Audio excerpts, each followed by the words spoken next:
जैसा कि कल शिक्षक दिवस बीता, मैं देश के युवा, शैक्षिक माहौल और रोजगार के बारे में आपसे बात करने के लिए आज उपस्थित हूँ।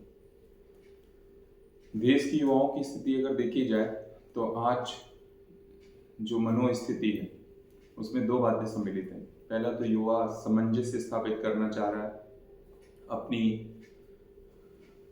सांसारिक दुनिया से, साथ ही अपनी स्वयं की दुनिया से। सांसारिक दुनिया का मेरा तात्पर्य ये है कि वो जिस समाज में रहता है उसमें अपना स्टेटस देखता है, साथ ही साथ स्वयं की दुनिया मतलब अपना परिवार। इन दोनों के बीच सामंजस्य तब अच्छा हो सकता था जब भारत देश में युवाओं की ट्रेनिंग बचपन से ही कैसे दी जाती, इस पे ध्यान आकर्षित किया गया होता।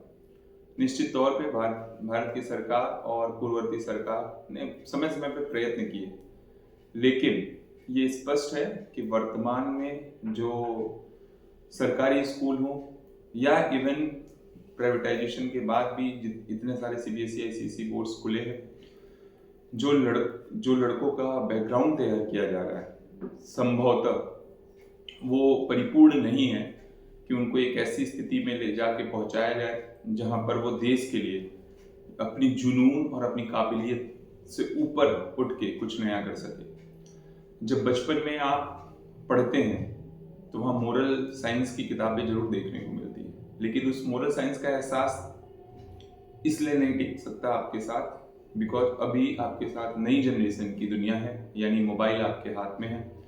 वहाँ पर भी जितने कंटेंट क्रिएटर हैं उनके साथ एक एआई टूल काम करता है। जैसे ही आप अपना रुझान मोबाइल को देखते हुए मोबाइल में इनपुट डालते हैं तो बनाने वाले को भी पता चल जाता है कि आपको किस ओर आकर्षित करना है। निश्चित तौर पे ये बात स्पष्ट है कि यदि क्रिकेट खेलते हुए आपको क्रिकेट अच्छा लग गया तो आप क्रिकेट की रील्स पसंद करेंगे। निश्चित तौर पे यदि कोई सेलिब्रिटी पसंद आ गया या कोई कार्टून पसंद आ गया तो वैसे ही चीज़ें आपको अच्छी लगेंगी। लेकिन हर माता पिता भारत का होने के नाते मैक्सिमम मध्यम वर्गीय परिवार के होने के नाते ये सोच रहे होते हैं कि बेटा पढ़ेगा बढ़ेगा।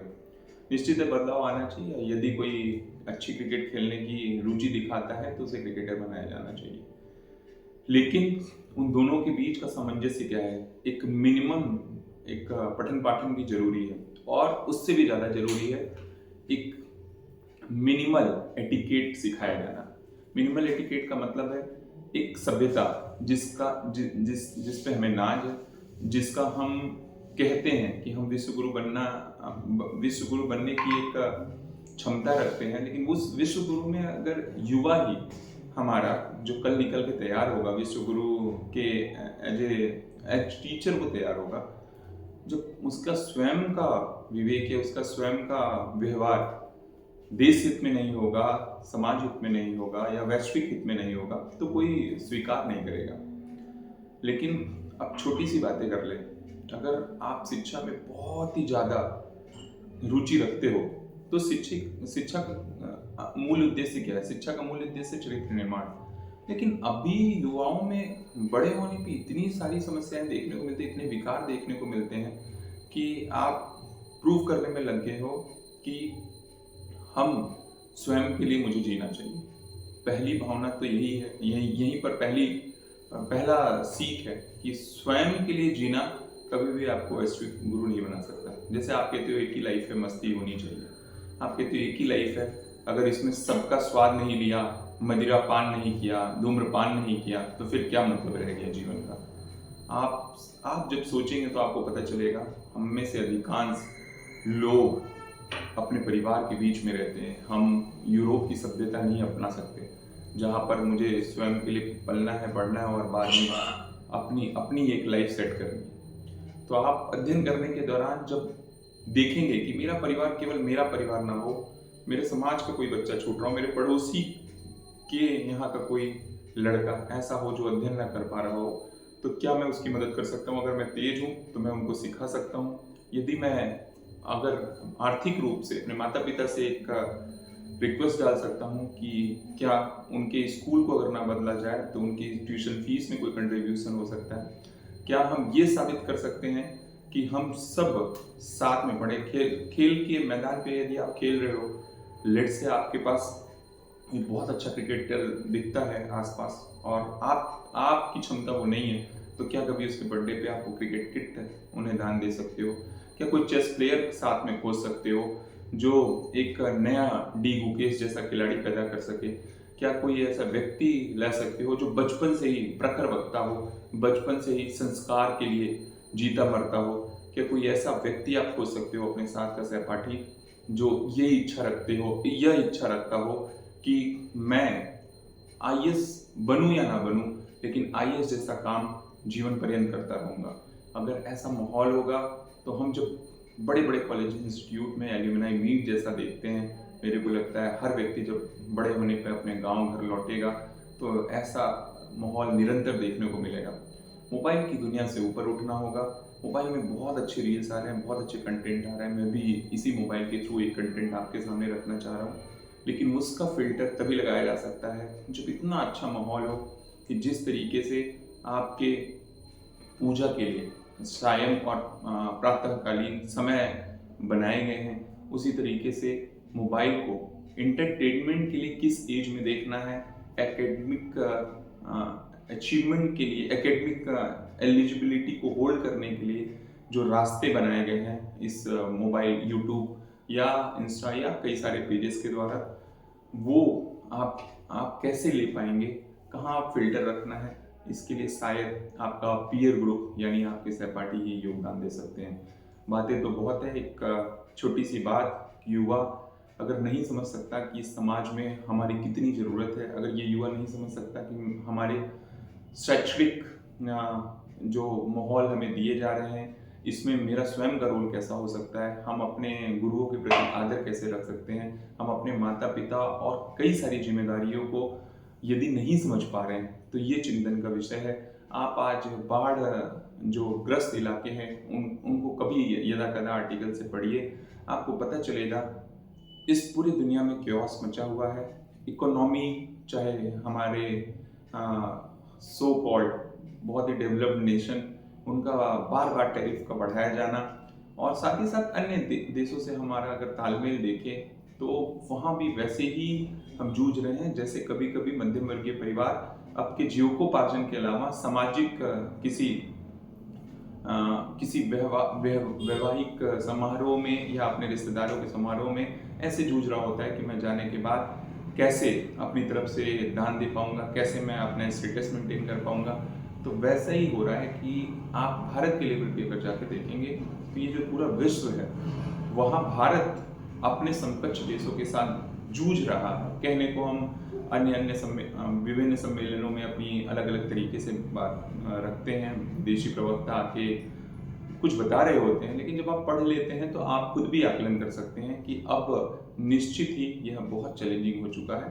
तो अगर आप युवा हैं तो आप सोचिए कि बाढ़ तो एक आपदा है, लेकिन उससे पहले क्या ड्रेनेज सिस्टम बनाने के लिए क्या बचपन से ऐसी कोई पढ़ाई हो सकती थी क्या, जब हम पूरे अपने मोहल्ले में कुछ बता पाते कि जो पूर्व की सभ्यता रही हैं वहाँ इतनी बढ़िया नगरीकरण व्यवस्था थी, लेकिन अभी इतनी टेक्नोलॉजी आने के बाद भी आज हम सब कहीं ना कहीं छोटी सी बारिश आई, जैसे कहावत थी कि बारिश आप बतासे हो, बारिश आई आप बिखर गए, टूट गए, भीग गए।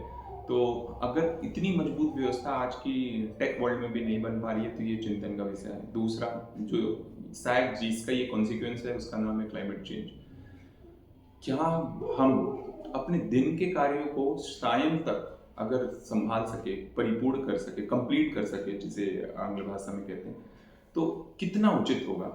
आप अगर रात्रि में अगर आप ऊर्जा का प्रयोग ना करें, ऊर्जा संचयन होगा, इस ऊर्जा की भी मारामारी होगी कल के डेट में, ये निसंदेह कह सकते हैं। लेकिन अगर प्रातःकाल हम प्राकृतिक हवाओं के बीच अध्ययन कर सकें, प्राकृतिक समय जो है होता है ब्रह्म मुहूर्त से उठने के बाद, उसमें अगर दिनचर्या का सुचारू रूप से पालन हो तो निश्चित ही एक ऐसा परिवेश देखने को मिलेगा कि पूरे देश में एक जो ऊर्जा क्रांति लाई जा रही है उसमें हमारा स्वयं का बहुत योगदान हो जाएगा। लेकिन उसके लिए रात्रिचर नहीं बनना होगा। उसके लिए अगर हम रात में पढ़ते हैं या रात में इलेक्ट्रिसिटी कंजम्पशन करते हैं तो ये बहुत पहले से बताया गया था कि क्यों हम दिन में किए गए कार्य में ज़्यादा एफिशिएंट होते हैं। वो एक उसका अपना एक तार्किक, हाँ, एक तार्किक बात थी जिसको लोग समझाने की कोशिश करते थे, लेकिन आज के समय में ऊर्जा से भी आप इसे जोड़ सकते हैं। अगर आप अपने दिन के कार्य को सुचारू रूप से समय के अनुसार खत्म कर ले, तो आपका स्वयं का योगदान होगा, बिना किसी बैटरी, बिना किसी सुपर कैपेसिटर, बिना किसी हाइड्रोजन जैसी चीज़ जिसमें मैं शोध करता रहता हूँ। तो मैं बार बार सोचता हूँ शायद इसकी आवश्यकता में आप 20 से 30% रिडक्शन ला सकते हैं। दूसरा, आप एसी, इतनी तेजी से एसी घरों में स्थापित किए जा रहे हैं, शायद इसके कॉस्ट हमारी मतलब अफोर्ड करने की रेंज में आ जा रहे हैं इसलिए। लेकिन क्या आप बिना एसी के रह सकते हैं? क्या हमारे बड़े बड़े सेमिनार कॉन्फ्रेंसेस जो हम अटेंड करते हैं वहाँ कोई ऐसा मैसेज दिया जा सकता है कि yes, we can survive, we can survive? क्यों क्यों इतनी हमें लग्जरियस लाइफ जीने की आदत बनती जा रही है? क्या आप किसी 10 किलोमीटर की दूरी को किसी परिवहन जो पब्लिक के लिए अवेलेबल है उससे ट्रैवल कर सकते? पब्लिक ट्रांसपोर्टेशन यूज करने में हमें अपना ईगो बीच में क्यों ला के रखना होता है? क्यों नहीं हम अपने कॉलेजेस या प्रोफेसर्स हैं, क्यों नहीं हम कार छोड़ के हम पब्लिक ट्रांसपोर्ट में जा सकते हैं? ऐसा क्या है, क्या हमें रोक रहा है? पेट्रोल भी बचेगा, आप निश्चित तौर से टायर्ड भी नहीं होंगे। खुद ड्राइव करके आप जाते हैं और कई बार आप जाम में फंसते हैं, वहाँ आपको एक मेंटल पीस मिलेगा। ऐसे युवाओं के लिए आपकी वो बाइक जो 350 सीसी की आप खरीद के आप फील करते हैं कि भाई ये हमें एक शो ऑफ का शायद माध्यम बन गया, मे बी वो कंफर्ट भी है, लेकिन वो कंफर्ट क्या रिक्वायर्ड है? आप युवा होकर अगर पब्लिक ट्रांसपोर्ट यूज करते हैं तो कल के डेट में आप ही इस देश के चिंतन के प्रमुखों में से एक होंगे। शायद वहाँ भी आप नई यंगस्टर्स जो जेनजीज के बाद जेन अल्फाज जब बड़े होंगे तो इनको आप एक मैसेज दे सकेंगे। ऐसे कई सारे कार्य हैं जिनको आप समय समय पे यदि करते रहे तो आप जो ज्ञान आपने पाठ्यक्रम से लेते हैं, अपने सिलेबस में जो पढ़ते हैं, उससे कहीं ज़्यादा आपका व्यवहारिक ज्ञान इतना बढ़ चुका होगा कि काफ़ी कई देश ये निश्चित तौर पे हमारा उदाहरण ले लेंगे और तब हम विश्व गुरु कहलाएंगे। तो जो युवाओं का जोश है, जो युवाओं की मानसिक स्थिति है, वो बदलेगी। और रोजगार, मेरा मानना है रोजगार सरकार सृजन करे या ना करे, हम आप आपसी सामंजस्य बैठा के जरूरतों को देख के रोजगार खुद सृजित कर सकते हैं। वो रोजगार का मतलब ये नहीं है कि जरूरी कि वो नौकरी ही हो। रोजगार का मतलब मैं दोनों इसके एस्पेक्ट्स देखता हूँ। एक किस तरीके से कोई सर्विस करता हुआ व्यक्ति कह सकता है कि हाँ उसे रोजगार मिल गया, लेकिन कोई सामाजिक कार्य करता हुआ व्यक्ति जो अन्य लोग आप अपने एक मोहल्ले को अगर एक यूनिट सेल ले ले, यानी एक मोहल्ले को एक इकाई मान ले, तो आपको पता चलेगा कि आपके मोहल्ले में कई सारी चीजें हैं जो चाहिए होती है समय समय पे। जैसे किसी का बेटा अगर अपना प्रदेश छोड़ के बाहर गया हो तो उसके परिवार की देखभाल करने के लिए कोई चाहिए। उसी तरीके से अगर उस मोहल्ले में कोई टेक्निकल चीजें हैं जिसकी इम्प्लीमेंटेशन के लिए, जैसे सोलर पैनल की जरूरत है, अगर कोई टेक्निकली फिट हो जाता है, हाँ इलेक्ट्रिकल इंजीनियर था, उसे बड़े पैकेज नहीं मिले, लेकिन क्या वो सोलर पैनल की व्यवस्था अपने सारे मोहल्ले में खुद इनिशिएटिव लेके करा सकता है? दूसरा, लेट से कोई बहुत ही अच्छा एंटरप्रेन्योर है, उसका मन लगता है समाज को सुधारने में, तो क्या वो सबसे पहले स्वच्छता अभियान सरकार के लेवल पे ना करके अपने लेवल पे कुछ ऐसा कर सकता है? सारे लोग थोड़ा थोड़ा कंट्रीब्यूट करेंगे और आप सब जो बेरोजगार कहे जाते हैं, मेरा मानना है कि स्वयं के इलाके में भी रोजगार पा सकते हैं। या ऐसे कह लीजिए जो आपके साथ के लोग अगर बाहर होंगे वो भी खुशहाल होंगे, तो वो कंट्रीब्यूशन करेंगे ताकि आप वो व्यवस्था चलाते रहें और वहाँ वो जहाँ भी जिस स्टेज पे अर्जन करके वो दोनों ही हैप्पी हो। ये परिवार जहाँ पर पैकेज या नौकरी नहीं मिल पाई थी और वो परिवार जहाँ मिल गई है लेकिन अपना परिवार साथ नहीं दे पा रहे हैं। इसी क्रम में अगर आप सरकार को देखेंगे, सरकार की जिम्मेदारियां हैं रोड बनाना, कंस्ट्रक्शन करना, क्लीननेस रखना, लेकिन आपकी भी जिम्मेदारी है। आप सरकार के इनिशिएटिव को खुद के एंड पे लीजिए। इतना तो परिपक्वता आ गई, इतना तो इंटरनेट का जमाना आ गया, आप वहाँ सब कुछ अवेलेबल है, सब कुछ आपको पता है कि किसके सॉल्यूशन कैसे हैं। आप चैट जीपीटी या परप्लेक्सिटी से आप कुछ भी पूछिए, आपको एक ढांचा तैयार देखने को मिल जाता है। और जब आप उससे पूछेंगे कि हमारे रिसोर्सेस लिमिटेड है, तो उस लिमिटेड रिसोर्सेस में भी आइडियाज आते हैं। तो इन दोनों का समन्वय बना के आप आगे बढ़िए। कल ही शिक्षक दिवस बीता है, इस शिक्षक दिवस बीतने पे आप एक संकल्प लीजिए कि हमारा गुरु कोई भी हो सकता है, हमारा सिखाने वाला कोई भी हो सकता है, लेकिन हमें तैयार रहना होगा। लेकिन एक शिक्षक के लिए सबसे बड़ा है कि वो उसका जो विद्यार्थी है वो आगे जाके नाम रोशन करे। तो एज ए विद्यार्थी आप अपने समाज का नाम रोशन कर सकते हैं। आपका समाज ही आपका शिक्षक हो सकता है। जो चीज़ें छूट गई, जो हमारी पूर्व जनरेशन ने हमें नहीं दिया, या जो हमारी जनरेशन के लिए कुछ बिगड़ा सा लग रहा है, जैसे क्लाइमेट चेंज, वैसे क्या चीज़ें ऐसी हैं जो आप समाज से सीखिए और उनको अपने ओर से, अपने प्रयत्नों के द्वारा एकदम सा चेंज करके ट्रांसफॉर्म करता हुआ एक ऐसा इकोसिस्टम दीजिए जो आने वाली जनरेशन भी हमारी जयकार करे। हमारे पूर्वजों ने हमें खेत दिया, आज हमें गर्व होता है, जमीनों का दाम बढ़ रहा है। उसी तरीके से हमारा जो लेकिन संस्कार था, वो देना तो चाहते थे, हम दूसरी ओर अपना इंक्लिनेशन कर लिए, तो वो संस्कार में कमी दिखी। उसी तरीके से समाज में क्योस बढ़ा। अभी बहुत सारी घटनाएं होती हैं, कई सारी वायलेंस ऐसी हैं सामाजिक लेवल पे, जब आप घटना पढ़ते हैं तो आपको लगता है ये भारत देश में ऐसा कैसे हो सकता है, कैसे कोई किसी को अपफ्रंट होके कुछ हॉट टॉक कर लेता है, कैसे किसी को अपफ्रंट होके चीज़ें, मतलब इवन शैक्षणिक माहौल में ऐसी चीज़ें हो रही हैं जहाँ पर आपको देखने को मिलेगा कि ऐसा नहीं हो सकता था। मतलब बौद्धिक क्षमता ऐसी होनी चाहिए कि जो कंट्रोल हो सके, लेकिन हो रही है। शायद वो सारे क्योस का एक ही जड़ है, हम सब, हम सब ने ये मानना छोड़ दिया है कि हमें भी कोई सिखा सकता है। यस, हमें हमारा समाज सिखा रहा है।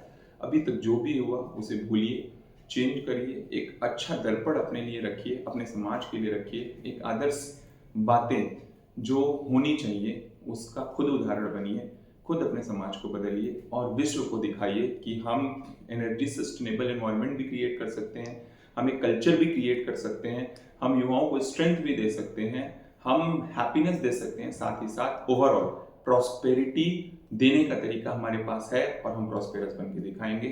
जय हिंद, जय भारत।